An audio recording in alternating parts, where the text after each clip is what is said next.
بسم اللہ الرحمن الرحیم نحمدہ ونصلی علی رسولہ الکریم اما بعد۔ گزشتہ ہفتے آپ حضرات نے سورۃ الحدید کی آیت نمبر 15 سے آیت نمبر 29 تک یعنی سورت کے اختتام تک کے مضامین سماعت فرمائے تھے۔ آج ہم انشاءاللہ گزشتہ ہفتے کے مضامین کا خلاصہ بیان کریں گے۔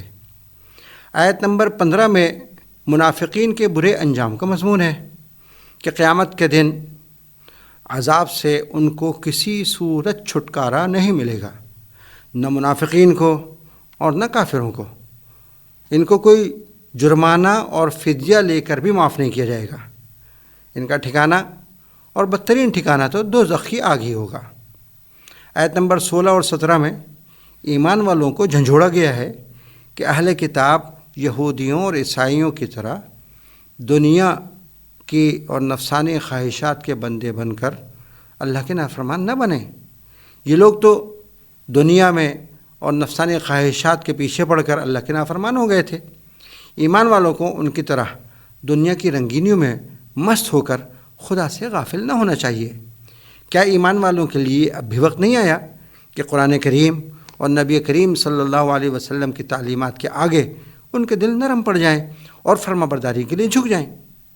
ان کو جان لینا اور یقین کر لینا چاہیے کہ جب وہ توبہ کر کے اللہ کو راضی کرنے کے واسطے قرآن و سنت کی طرف پلٹیں گے تو اللہ پاک ان کے دلوں کو نور ایمان اور نور تقوی سے دوبارہ چمکا دے گا، بالکل اس طرح جس طرح مردہ زمین کو خشکسالی کے بعد اللہ تعالیٰ بارش برسا کر دوبارہ ہرا بھرا اور سرسبز کر کے زندہ کر دیتا ہے۔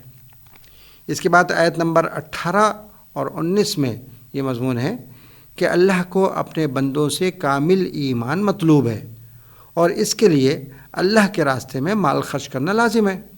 مومن مرد و عورت جب اللہ کے راستے میں مال خرچ کرتے ہیں تو دراصل یہ مال اللہ کے یہاں بطور قرض جمع رہتا ہے اور قیامت کے دن اللہ ان کا یہ قرض خوب اضافہ کر کے بڑھا کر واپس فرما دے گا، اور کامل ایمان والوں کو قیامت کے دن صدیق اور شہید کے مقام بلند پر فائز کیا جائے گا، جبکہ کافروں کا انجام دوزخ ہے۔ اگلی آیت میں یہ مضمون ہے کہ ایمان کامل کے حصول میں سب سے بڑی رکاوٹ دنیا کی دل فریبی ہے۔ یہی وہ چیز ہے جو آخرت کے اہتمام سے بندے کو غافل کرتی ہے۔ اس لیے ایمان والوں کو سمجھایا گیا ہے کہ دنیا کا سارا عیش و آرام اور دل فریبی کیسی ہی دلکش دل ربا کیوں نہ ہو، اس میں ایک ایسا عیب ہے جو اس کی ساری خوبیوں پر پانی پھیر دیتا ہے، اور وہ عیب یہ ہے کہ یہ ساری دنیا ایک دن تم کو چھوڑ جائے گی اور دھوکہ دے دے گی، اور اگر اس نے نہ چھوڑا تو تم کو موت کے وقت تو اس کو چھوڑنا پڑے گا۔ خوب سمجھ لو یہ سب تھوڑی دیر کے کھیل کا سامان ہے، لہٰذا اس سے دن نہ لگاؤ، اس کو زندگی کا مقصد نہ بناؤ۔ جب تک زندگی ہے اس سے فائدہ اٹھاؤ اور اس سے اپنی آخرت کی کامیابی کا انتظام کرو۔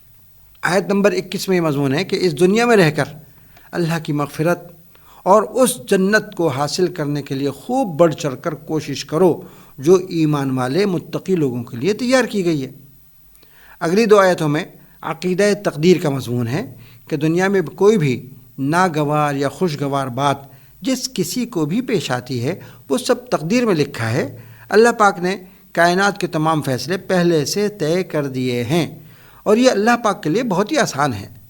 تقدیر پر ایمان کا ایک فائدہ یہ ہے کہ تکلیف دہ بات پیش آنے پر تم غمزدہ نہ ہو، اس کو تقدیر کا فیصلہ سمجھو گے تو دل کو تسلی مل جائے گی، اور نعمت ملنے پر اطراحٹ کی خرابی نہ آئے گی، اس کو اللہ کا فضل سمجھو گے تو تکبر پیدا نہیں ہوگا۔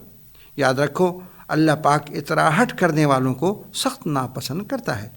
آیت نمبر 24 میں کنجوسی کی مذمت کا مضمون ہے کہ ایسے لوگ بہت برے ہوتے ہیں۔